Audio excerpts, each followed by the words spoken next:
Alright guys, so in this video I'm going to show you how to follow topics on X in 2024 or Twitter, okay? So it's really easy and simple guys. First things first, you want to launch your Twitter app.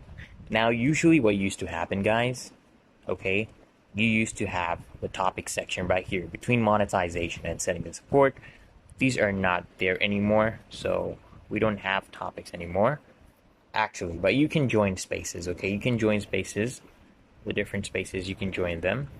Or guys, you can follow the different list we have here. You can follow some of the list, but if you want to actually follow topics, in my country we don't have that option yet. So I'm going to show you just how you can do that. You just click on search, and then here it says right here, try searching for people, topics, or keywords. I'm going to search for football. Okay, football, and then you're going to see the football topic.